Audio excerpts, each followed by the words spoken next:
Посчитали, значит, также при этой работе посчитали, что срок окупаемости строительства 20 примерно лет.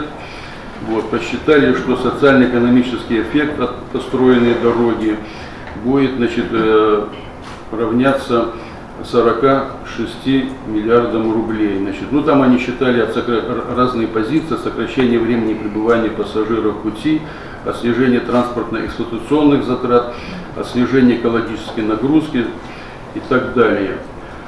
Значит, условия финансирования, те, которые сегодня город, значит, понятно, чтобы эту дорогу построить, чтобы изыскать такие колоссальные суммы, значит, самое главное, это нужно решить вопросы финансирования. Значит, тут город планирует идти по двум, так сказать, направлениям.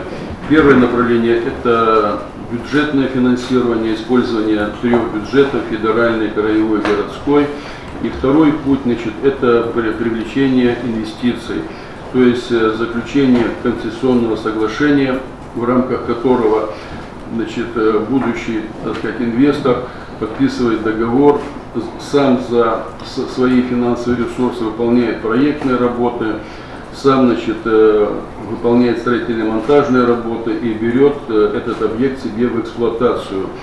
После срока, так сказать, подписанного в договоре, он, понятно, что эта дорога тогда будет, значит, уже платная, раз строит концессионер за свои средства, она будет платная.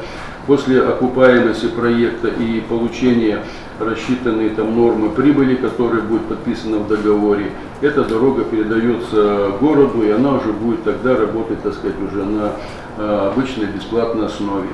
Поэтому вот два пути. По какому пути мы сегодня остановимся, еще до конца вопрос не решен. Вчера было совещание, проводил, значит, полпред Трутнев. На этом совещании, в принципе, он одобрил необходимость и концепцию строительства этой дороги в КАТ. Вот, поручил сегодня городу, так сказать, приступить к следующей стадии. Следующая стадия — это, значит, у нас проектирование. Вот, но чтобы начать проектирование, значит, понятно, что нужно просто решать финансирование. Сейчас мы готовим два варианта. Первый вариант — мы готовим конкурс на определение концессионера. И второй вариант, значит, готовим предложение в федеральную целевую программу для включения данного объекта в план.